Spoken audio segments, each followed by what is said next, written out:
Good afternoon, नमस्कार। मेरा नाम साकेत कुमार भारद्वाज है और आज का दिन थोड़ा अलग है हमारे लिए। अलग इसलिए क्योंकि आज के हमारे जो गेस्ट हैं यूजुअल नहीं है। जैसे हम जर्नलिस्ट से बात करते हैं, पब्लिक रिलेशन वालों से बात करते हैं, हम मीडिया एकेडमिशियन से बात करते हैं। This is for the first time जब हमने इनवाइट किया है एक साइंस वाले सर को। और basically sir he is the king of physics in India. 11वीं 12वीं में जिसने भी साइंस पढ़ा होगा, मैं दावे के साथ कह सकता हूं कि उसके जो बुक शेल्फ में कॉन्सेप्ट ऑफ फिजिक्स जरूर होगा। मेरा भी था। मैं ये दावा नहीं कर रहा हूं कि मैंने पूरा दोनों किताब मैंने पढ़ रखा है, क्योंकि उसके लिए एक अलग ही हिम्मत और अलग ही बात चाहिए थी उस किताब को समझने के लिए। लेकिन खरीद सबने रखा होगा। और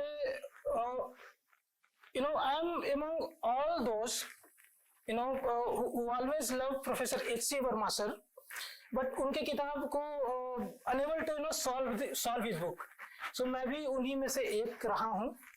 So today I am honored and thankful to host the renowned physicist, author and Padma Shri awardee Professor H.C. Verma sir. Welcome sir. कैसे हैं सर आप? बिल्कुल बढ़िया है। How is your life after retirement?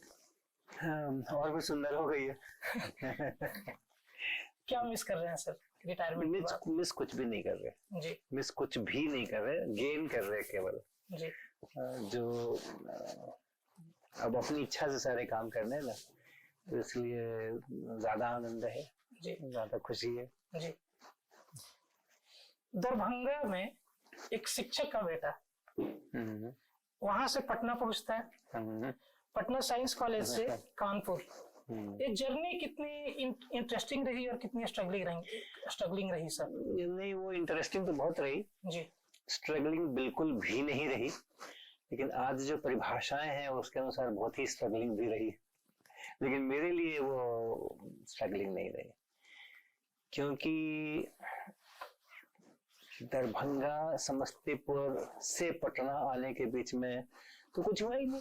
वो तो खेलते कूदते रहे, पढ़ना लिखना कुछ था नहीं और कुछ करना। स्कूलिंग बहुत लेट से स्टार्ट हुई आपकी? स्कूलिंग बहुत लेट से स्टार्ट हुई, तो इसलिए वहां तक तो ठीक ही था। पटना में परिवार ही शिफ्ट हो गया। मेरे बड़े भैया की नौकरी लगी, सर्विस लगी, लेक्चरर हुए मैथमेटिक्स में, तो उन्होंने सबको वहां पर बुला लिया, तो वहां पहुंच गए। पटना के स्कूल से पटना के साइंस कॉलेज तक छात्र की तरह पहुंचने में काफी उठापटक हुई। हालांकि मुझे पता नहीं चला कि कोई उठापटक हो रही है। बस इतना ही था, नंबर कम आते थे, ऐसे होते थे। किताब नहीं होती थी पढ़ने के लिए, और अगर होती भी थी तो हम पढ़ते नहीं थे, है ना। तो ये सब हुआ, तो वो चला। लेकिन हाँ, किसी समय पर जा करके और गाड़ी जो है सो वापस पटरी पर आ गई, तो फिर पटना साइंस कॉलेज में बढ़िया हुआ। पटना यूनिवर्सिटी और पटना साइंस कॉलेज की हम जैसे ही बात करते हैं ना, पॉलिटिक्स वहां से निकले हुए नेता दिमाग में आते हैं। फिजिसिस्ट कैसे, what inspired you to become towards the physics? नहीं, ऐसा कुछ नहीं है। देखो, विषय जितने भी होते हैं ना, आप अगर वाकई दिल लगा करके उसको पढ़ाई करो तो उसमें बहुत आनंद है, बहुत ब्यूटी है। पॉलिटिक्स, जिस समय पॉलिटिकल उठापटक चल रही थी 1970s में, जिस समय के ये सारे हमारे बिहार वाले प्रोडक्ट्स है, लालू प्रसाद यादव, सुशील मोदी, अश्विनी कुमार चौबे, नीतीश कुमार जी, ये सब उसी पीरियड के प्रोडक्ट है। 1973-74 में जो आंदोलन हुआ था, उस समय उसमें भी मैं सक्रिय रहा। उसमें वो भी हमने नारे वारे लगाए सड़क के ऊपर, झंडे वंडे गाड़ी। एक हफ्ते के लिए जेल भी घूम करके आए। अच्छा। बिहार शरीफ की जेल में एक हफ्ते थे, 140-45 करके हमने जुलूस निकाला था जी। तो वो भी, उसका भी आनंद लिया। हर चीज का आनंद लेना है, जिसमें भी काम करो मजे से करो। ये बड़ा इंटरेस्टिंग है। साइंस वालों के लिए बोला जाता है कि उनका सोशल इंटरेक्शन बड़ा ही कम होता है। ना, ऐसी कोई बात नहीं। जिनका सोशल इंटरेक्शन बहुत कम होता है वो अच्छी साइंस नहीं कर सकते। यानी बिरले ही होंगे जो बिना सोशल इंटरेक्शन किए हुए भी अच्छी साइंस कर ले जाते हैं और ज्यादा महान होते हैं। लेकिन वो सबके बस की बात नहीं है। जब हम सोसाइटी के साथ इंटरेक्ट करते हैं और देखते हैं, लोगों से मिलते हैं, काम बातें करते हैं, तो उससे हमारा मस्तिष्क में चीजों को एनालाइज करने की पावर बढ़ती है और वो हमें प्रेरित करता है कि हम अपने साइंस को भी उसी ढंग से अच्छी तरह से एनालाइज करके बढ़े।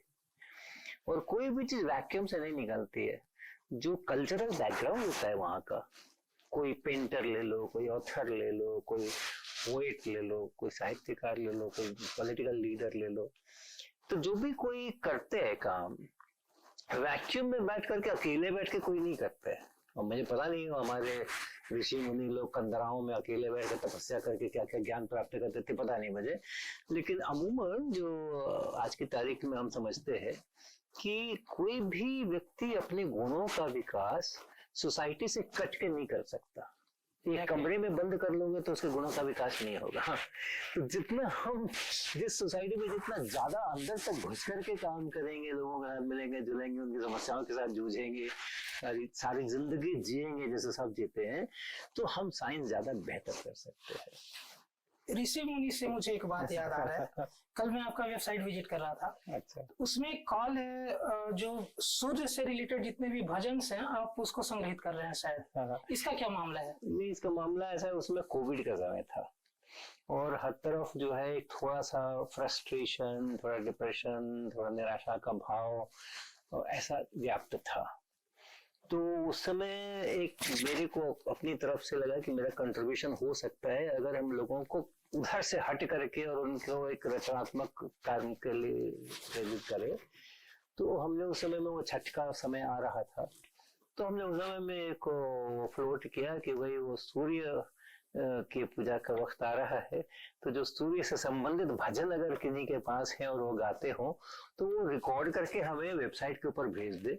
भविष्य में कभी हम उसको उपयोग ऑफलाइन में भी कर लेंगे, लेकिन अभी वो भी भजन तो आ जाए। इसका कोई साइंटिफिक रीजन? ना, इसका कोई साइंटिफिक रीजन नहीं था, लेकिन जैसे मैंने कहा कि साइंस के लोग सोसाइटी के साथ भी उतने ही जुड़े हुए होते हैं जितना कि वो साइंस के साथ जुड़े होते हैं। तो वो जो परिस्थितियां थी उस समय में देश के अंदर में, हमारे सभी विद्यार्थी ये सब लोग काफी परेशान थे, कोविड का कुछ अंत नजर नहीं आ रहा था, तरह तरह की दिक्कतें आ रही थी, लोग परेशानी में जिंदगी जी रहे थे, उनको एंगेजमेंट चाहिए थे और एंगेजमेंट्स ऐसे जो कि उनको पॉजिटिविटी की तरफ लेकर के जाए। तो हमने एक तो उस समय में एक कोर्स फ्लोट किया था जिसको हमने कहा था stay home and revise physics, sharp, stay home and revise physics.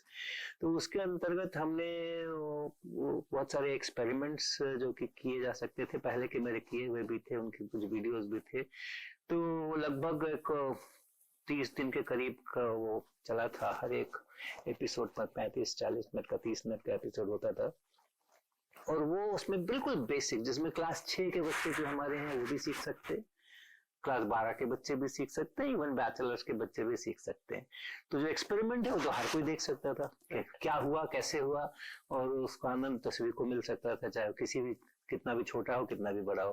तो इसी तरह की चीज देना चाह रहे थे जो सबको अपील करे। और उसके बाद उसके एक्सप्लेनेशंस भी थे उसके अंदर में। वो एक्सप्लेनेशंस फिर अलग थे, जिनके स्तर के हैं वो समझे, ना स्तर के हो तो कोई बात नहीं है, एक्सपेरिमेंट देख करके मजे करो। और हमने सबको उसमें भी इनवाइट किया था कि आप अपने घर पे कर लो इसको। जो हमने किया उसमें कोई भी हमने लैब इंस्ट्रूमेंट यूज नहीं किया। तो जो मैं कर सकता हूँ वो कोई भी कर सकता है।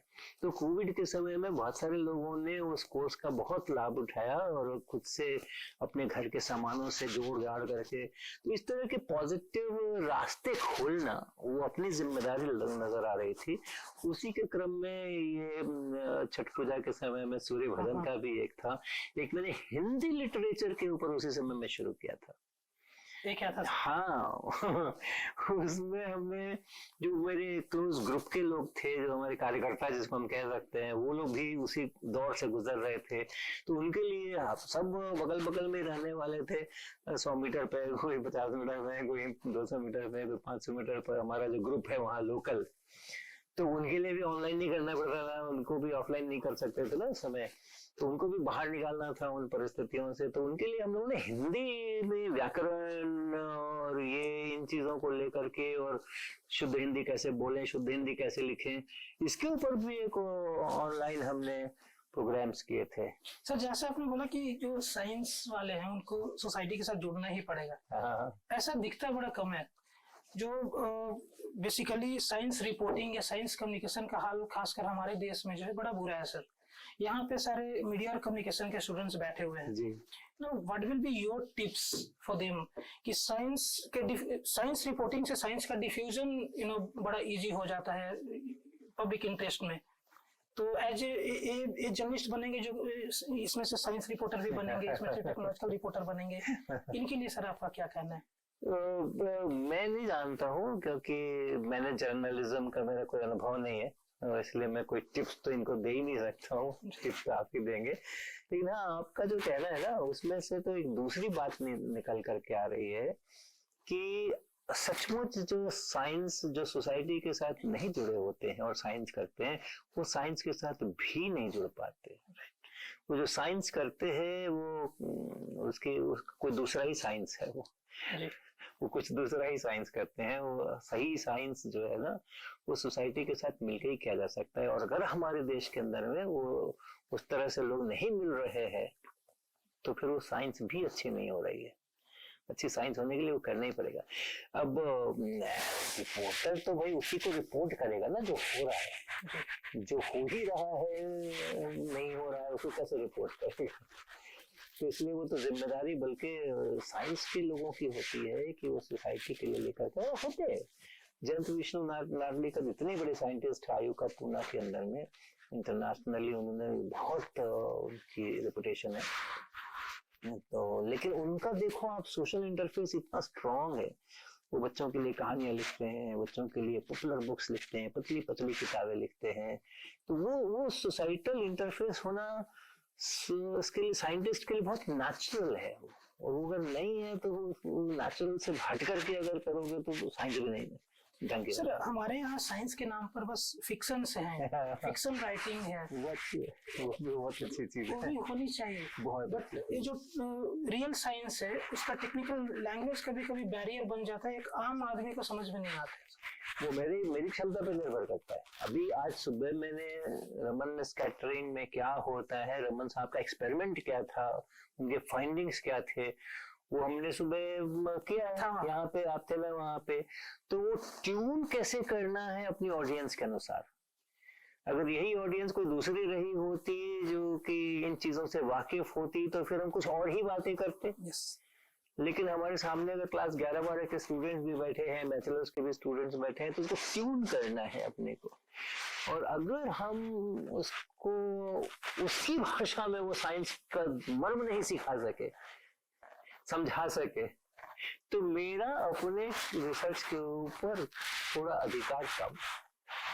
मेरा चाहे जितना भी कॉम्प्लिकेटेड रिसर्च है, और ये तो हो रहा है, इसमें कमी नहीं है, बल्कि इसके थोड़े से परिणाम अच्छे नहीं आ रहे हैं, वो मैं बताता हूँ क्यों।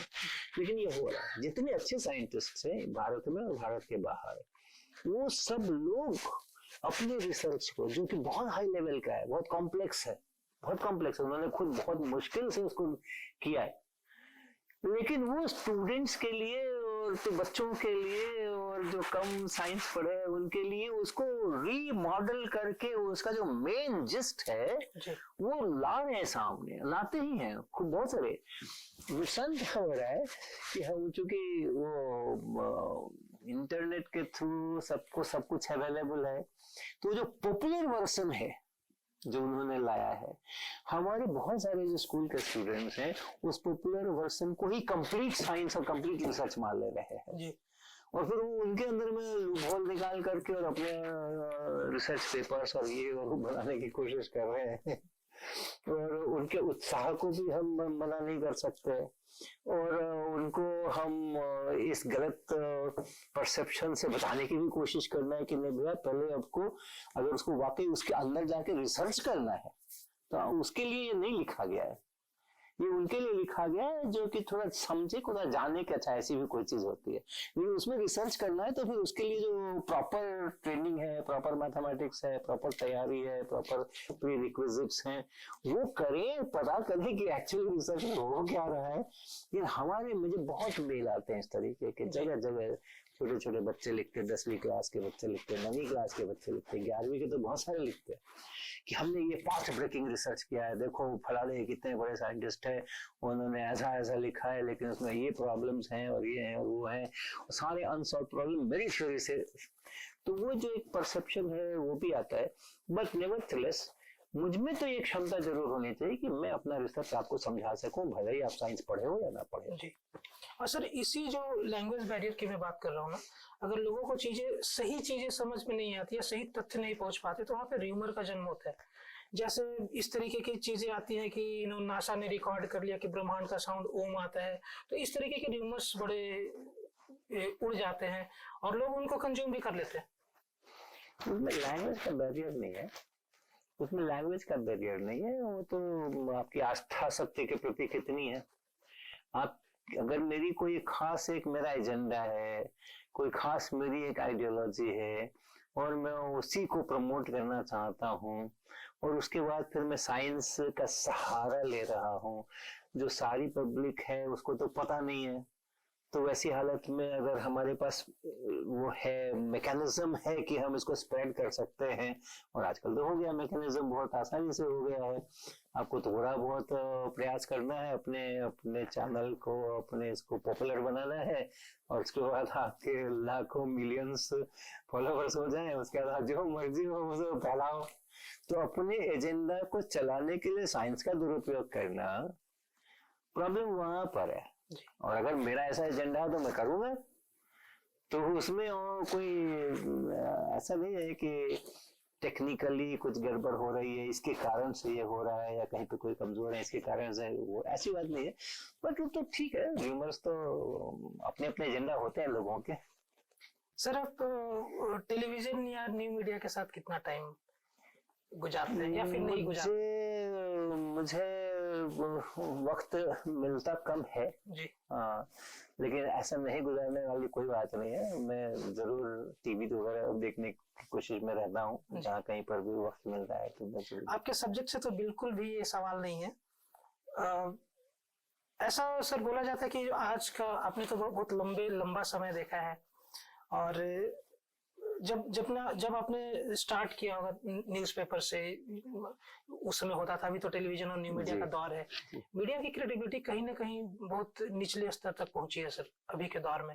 इस पे कुछ आप कहना चाहें? अपना विवेक होना चाहिए ना।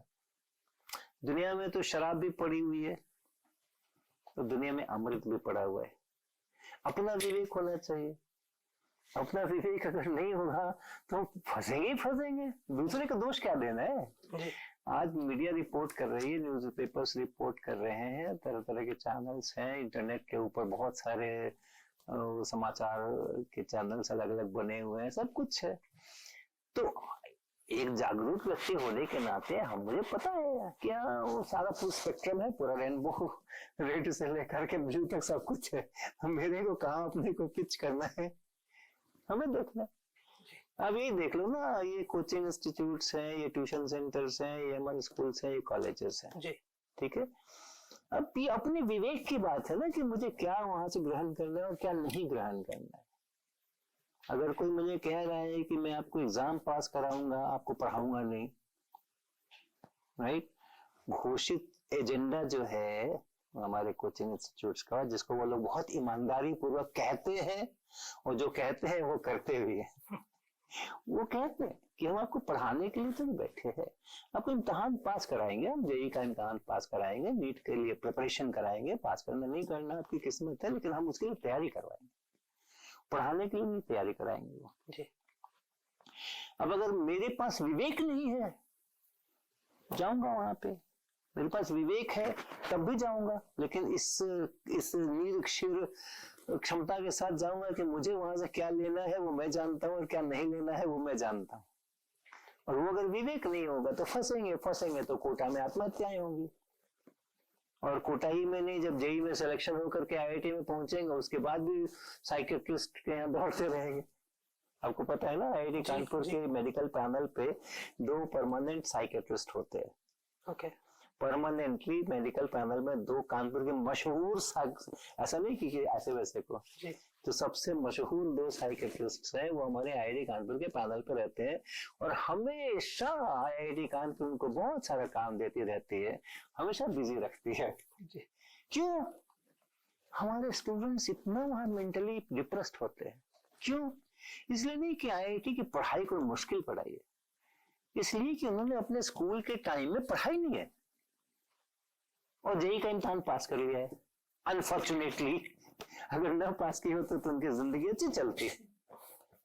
अगर वो जेई का इम्तिहान न पास किए होते तो उनकी जिंदगी अच्छी चलती। भाई इतने लाखों लोग जेई पास नहीं करते हैं तो उनको एक संतोष है कि चलो ठीक है, नहीं हुआ तो नहीं हुआ, जहां हुआ वहीं पे पढ़ लेंगे।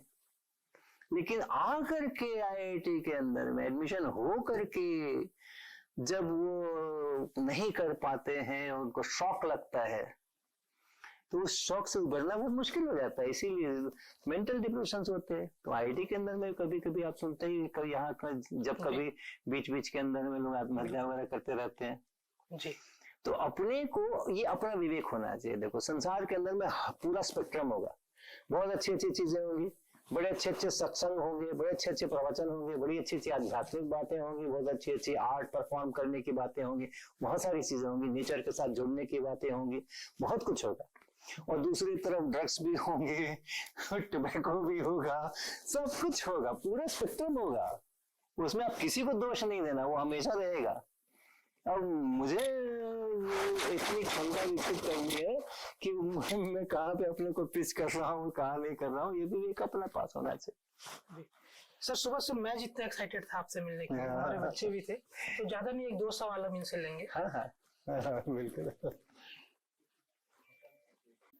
बच्चे जब तक 8वीं या 10वीं में होते हैं तो उन्हें फिजिक्स इतनी कठिन नहीं लगती है, वो उसको पढ़ने में काफी रुचि लेते हैं। लेकिन जैसे उनकी कक्षाएं बढ़ती हैं और वे जैसे ज्यादातर 11वीं में आते हैं तो उन्हें फिजिक्स बहुत ही क्लिष्ट लगने लगती है और उनकी रुचि उसमें धीरे धीरे कम होने लगती है। तो सर ऐसा क्यों हो रहा है और इसके क्या समाधान हो सकते हैं? मैं तो जो प्रश्न करता है ना, जो प्रश्न बनाता है, प्रश्न सामने लाता है, वो हमेशा कहता है कि मैं बहुत सरल सवाल पूछ रहा हूँ। हर एक क्वेश्चन पेपर सेटर कर रहा है, मैं तो बहुत सरल सवाल सेट करता हूँ, बच्चे ये भी नहीं कर पाते। तो वैसी ही बात है, आपका सवाल बहुत सरल है नहीं जितना सरल आप उसको कह रहे हो।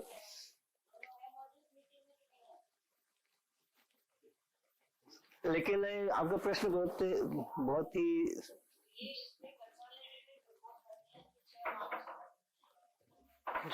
आपका प्रश्न बहुत ही सामयिक है, बहुत ही व्यावहारिक है, ऐसा बिल्कुल हो रहा है। अब उसमें कई सारी चीजें इन्वॉल्व है। एक तो सबसे पहला है कि हमारे जो सिलेबस की रचना है, जो सीबीएसई ने इस एनईपी के पहले तक अभी तक चल रही है, अभी क्या होगा मुझे पता नहीं है, क्योंकि अभी उसका सिलेबस, उसकी पाठ्य पुस्तकें बनी नहीं है। तो उसके अंदर क्या था कि कक्षा 10 तक, इसके पहले जब रिवीजन हुआ था जी, एजुकेशन पॉलिसी बनी थी कुछ 20 साल 25 साल पहले, तो उस समय में उस कमिटी का व्यू पॉइंट जो था, विजन जो था, वो ये था कि भारत के हर नागरिक को थोड़ी सी साइंस आनी चाहिए। तो कितनी साइंस आनी चाहिए? वो 10वीं तक के अंदर में, इसीलिए सारा कॉमन है, 10वीं तक का सारा कॉमन है। सभी को बायोलॉजी पढ़ना है, सभी को आर्ट पढ़ना है, सभी को सब कुछ पढ़ना है, फिजिक्स केमिस्ट्री मैथमेटिक्स, हर चीज हर किसी को पढ़ना है। तो हर किसी को इतना साइंस तो आना ही चाहिए, इस विजन से वो पॉलिसी बनी थी। और उसके बाद जिसको जिस विषय में स्पेशलाइजेशन लेना है, वो फिर आगे चूज करे कि हाँ मुझे साइंस पढ़ना है, मुझे बायोलॉजी पढ़ना है, मुझे मैथ्स पढ़ना है, मुझे कॉमर्स पढ़ना है, मुझे आर्ट पढ़ना है, मुझे और कुछ पढ़ना है। तो ये था। तो इसलिए 10 तक का जो बनाया गया था ना, वो इस नजरिए से बनाया गया था सिलेबस और उसकी पाठ्य पुस्तकें, कि ये हर किसी को आना चाहिए, जनरल होना चाहिए। लेकिन स्पेशलाइजेशन करना और उसमें स्किल डेवलप करना उस विषय के अंदर में, ये वहां का एजेंडा ही नहीं था। और 10 के बाद आप 11 में आ गए हो, तो अब तो आपने स्पेशलाइजेशन चूज कर लिया है। अब तो पूरी उठा, उसके गरिमा के साथ वो विषय आपको पढ़ाया जाएगा, तो एक बहुत बड़ा गैप निर्माण हो गया। जो उनको क्लास 8 से ग्रेजुअली उनको स्किल डेवलप करते करते 12 तक ले जाना चाहिए था, वो नहीं होकर के 8 से 10 तक के अंदर में उन्होंने बहुत डाइल्यूट करके रखा है, क्योंकि हर किसी को पढ़ना है, जिसका एप्टीट्यूड नहीं है साइंस का उसको भी पढ़ना है, तो कम से कम इतना साइंस हर किसी को आना चाहिए कि नाम के ऊपर, वो बहुत डाइल्यूटेड है। और 11 में जाते ही वो हनुमान कूद हो जाती है कि नहीं नहीं अब तो सब कुछ करना है। तो उस समय में उसका मैथमेटिक्स आता है, फिर उसका एनालिसिस आता है, फिर बहुत सारी चीजें, लॉजिक्स, आर्ग्यूमेंट्स, एक से दूसरे को करना, कनेक्ट करना, बहुत सारे स्किल्स वो 11वीं में एक साथ आ जाते हैं। तो एक वो गैप है, इसके कारण से बड़ी समस्या वहां पर आ रही है। लेकिन जैसा भी है, अगर हमारे स्कूल के शिक्षक सक्षम है तो एक अनदर 3, 4, 5, 6, 8 महीने के अंदर में, 6 महीने के अंदर में वो बच्चों को ला सकते हैं, ट्यून कर सकते हैं। 10वीं में जो कुछ भी करके आए हैं उनको 11वीं के लायक उसके सिस्टम के अंदर में लाने का कर सकते हैं। लेकिन हमारे जो शिक्षक है ना इस समय में, मैं इंडिविजुअल्स की बात तो कर ही नहीं सकता हूँ, ये तो मास का सवाल है, आप स्टैटिस्टिक्स में ही चर्चा कर सकते हैं। इंडिविजुअल्स तो बहुत सारे कुछ होंगे, लेकिन हाँ कुल मिलाकर के जितना भी उसका आप स्टैटिस्टिकल पैरामीटर्स निकालें, तो हमारे जो शिक्षक हैं उनमें इतनी बड़ी क्षमता नहीं है कि वो वहां से वहां के ब्रिज को गैप कर सके। वो 11-12 अच्छा पढ़ा देंगे, लेकिन वो 11-12 किसको अच्छा पढ़ा लेंगे भाई? तो जिनमें वो ऑलरेडी है, स्पिरिट है, स्किल है, मैथमेटिक्स है, उनके लिए वो अच्छे। लेकिन यहां से उनको वहां तक खींच करके लाना, पटरी पर लाना और तब उसके आगे गाड़ी को बढ़ाना, इसके लिए थोड़ा शिक्षकों की भी आवश्यक है ट्रेनिंग। और अनफॉर्चुनेटली ये किसी के एजेंडा पर नहीं है जी, ये किसी पर के एजेंडा पर नहीं है। इस कारण से वो इंटरेस्ट भी लूज होता है। लोग जब नहीं समझ पाते हैं तो फिर वो धीरे करके सब्जेक्ट के साथ में उनका लगाव कम होने लगता है, और फिर उनको भी प्रॉब्लम होने लगती है खुद में। मेरे में बहुत मेल आते हैं इस प्रकार के कि ऐसा हो रहा है। बहुत सारे लोग बैचलर्स में जा करके और इस तरह की परेशानियों में पड़ते हैं। तो वो सब बिल्कुल वस्तु स्थिति है। तो हमारा जो शिक्षक समुदाय है ना, उसके एनरिचमेंट की बहुत आवश्यकता है। और इसके दो रास्ते हैं, मतलब 2 चैनल्स हैं इस एनरिचमेंट के। नंबर 1 जो है शिक्षक, उनको एनरिच करो। दूसरा है कि जो नई एंट्री हमारे शिक्षकों की आ रही है, आती रहेगी, हमेशा नए शिक्षक आते रहेंगे सिस्टम के अंदर में, पुराने रिटायर करते रहेंगे। तो जो नए आ रहे हैं उनको पहले ही से ट्यून करके और वहां पे एंट्री कराओ। ओके, ये 2 फ्रंट्स पे काम करने की जरूरत है, और ये वाली बहुत ज्यादा जरूरत है कि जो आ रहे हैं नए सिस्टम के अंदर, जो नए एंट्री हो रहे हैं शिक्षक, वो सही विजन के साथ और सही स्किल्स के साथ आए।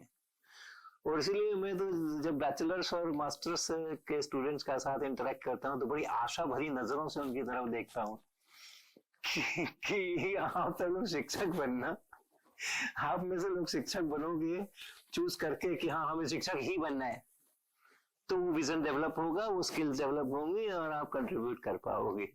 लेकिन नहीं, अगर आपके दूसरे ही ऑप्शंस हैं सारे और शिक्षक बनना लास्ट ऑप्शन है, तो स्थितियां तो गंभीर रहने वाली है। एक और सवाल उधर से। नमस्ते सर, मेरा नाम प्राचीन है। ये बड़ा रिलेवेंट सवाल है सर आज के दौर का। देखो ऐसा है कि हमारा जो नॉलेज सिस्टम आज से 2000 साल पहले था, 2500 साल पहले था, 3000 साल पहले था, उसमें कोई शक शुबा नहीं है कि वो बाकी की सभ्यताओं के इसके अंदर में एक बहुत ऊंचा स्थान रखता था। जो भी साइंस, जो भी मैथमेटिक्स, जो भी टेक्नोलॉजी संसार भर में उपलब्ध थी, भारत की जो इंडियन नॉलेज सिस्टम उस समय का था वो उससे कहीं ज्यादा सुपीरियर था, इसमें मेरे को कोई शंका शुबा नहीं। लेकिन उसके बाद भारत ने अपनी उस समृद्ध परंपरा को आगे बढ़ाने में वो चूक गए। अगर आप पिछले 1000 साल में देखेंगे तो पिछले 1000 साल में हमने जितनी प्रगति की थी उसके पहले, 5000 साल पहले से, 8000 साल पहले से, 9000 साल पहले से, और अभी 1000 साल पहले तक का ये जो एक 7-8 हजार साल का पीरियड है, उसमें हमने जितनी प्रगति की थी, वैज्ञानिक प्रगति की थी, तकनीकी प्रगति की थी, ऑलमोस्ट समझो कि पिछले 1000 साल में हमने कुछ नहीं किया उसको मेंटेन तक नहीं किया। हाँ, आगे बढ़ना तो छोड़ ही दो। इधर के कालखंड के अंदर में पिछले 500 वर्षों के अंदर में हमारी वैज्ञानिक प्रगति न्यूनतम रही, और बल्कि हम डिक्लाइन किए। जब यूज नहीं करोगे तो साइकिल में जंग लग ही जाएगा। यूरोप की तरफ चीजें बढ़ गई, उनके बढ़ने में हमारे भारत का बहुत बड़ा योगदान है। यूरोप में जो इतनी साइंस की डिस्कवरी और इतना सब कुछ हुआ और इतना विकास हुआ, टेक्नोलॉजी का इतना विकास हुआ, उसमें हमारा बहुत बड़ा योगदान है भारत का। उनको हमारा कृतज्ञ होना चाहिए, क्योंकि वो तो कुछ कर ही नहीं पाते अगर हमारा मैथमेटिक्स इंडिया का बहुत स्ट्रांग ना होता, जो हमने 2-2,500 साल में विकसित किया था अपना डेसिमल सिस्टम खास करके, वो अगर उनके पास उपलब्ध न होता तो आई और डबल आई और ट्रिपल आई और आई वी और वी आई इन्हीं न्यूमरल्स में खोए रहते अगर, तो ये विकास होने वाला था नहीं यूरोप के अंदर में। उन्होंने बहुत लेट एडॉप्ट किया है। यूरोप ने हमारा डेसिमल सिस्टम बहुत लेट एडॉप्ट किया है। जब अरब कंट्रीज ने हमारे नॉलेज सिस्टम को, मैथमेटिक्स के सिस्टम को अरब में ले जा करके और वहां उसको ट्रांसलेशंस वगैरह करके और तब यूरोप भेजा है, तब जा करके उन्होंने अभी कुछ 100 साल पहले उसको एडॉप्ट किया है, और जहां उन्होंने उसको एडॉप्ट किया है वहीं से यूरोप की प्रगति शुरू हुई है। वो तो गुना नहीं कर सकते थे। एक छोटा सा गुना अगर करने को कह दिया जाए कि भैया 16 को 18 से गुना कर दो, तो वो नहीं कर सकते थे। मतलब था, उन्होंने प्रोसीड्यूर डेवलप किया था, बट एक फुल स्केप का पन्ना लगता उनको कैलकुलेशन करने में, तब जाकर के वो एक मल्टीप्लीकेशन होता। रोमन में काम करना है, डेसिमल में कन्वर्ट नहीं करना है। और हमारे यहाँ तो क्या है, 16 144, 4 यहाँ लिखो, बचा 14, 16 कम 16 14 जोड़ दो, हो गया। 2 मिनट 1 मिनट भी नहीं लगता है अपने को। लेकिन हमने अपनी ही नॉलेज सिस्टम को और उसका हम उपयोग नहीं कर पाए, आगे नहीं बढ़ पाए। जितना बड़ा कैलकुलस हमने, वो जो केरला स्कूल ऑफ मैथमेटिक्स है, उसने जितना बड़ा 16वीं शताब्दी से शुरू होकर के और 18वीं शताब्दी पूरी, जितना कैलकुलस हमने डेवलप किया था, इंटीग्रल कैलकुलस और डिफरेंशियल कैलकुलस, हम उसको आगे नहीं बढ़ा पाए।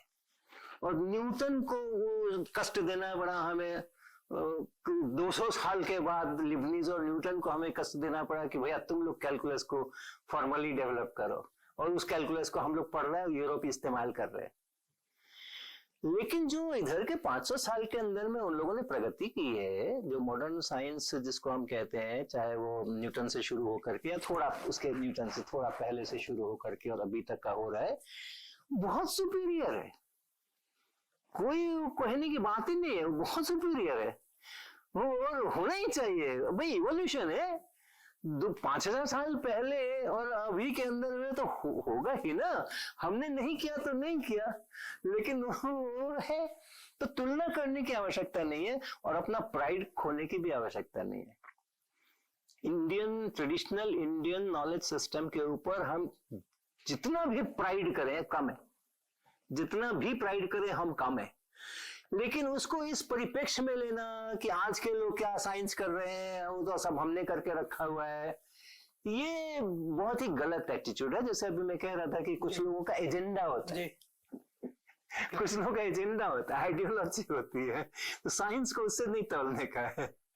अपने सिस्टम की जो स्ट्रेंथ रही है वो हम जानते हैं, हम उसके इसलिए बहुत हमें we are proud of that, और उसको हमें लाना चाहिए। हमारे ही लोगों को पता नहीं है, हमारे ही देश के लोगों को पता नहीं है, उसको हमें लाना चाहिए। लेकिन कंपैरिजन करने की कोई बात नहीं है, कंपैरिजन करने की कोई बात नहीं है। जो न्यूटन ने किया, जो आइंस्टीन ने किया, और तमाम यंग्स ने, इसने उसने जो कुछ सब किए हैं, बहुत बढ़िया चीजें की है उन्होंने। सर ज्यादा समय ना लेते हुए मैं आखिरी सवाल पे आऊंगा, जो मुझसे भी डायरेक्टली इनडायरेक्टली जुड़ा हुआ है।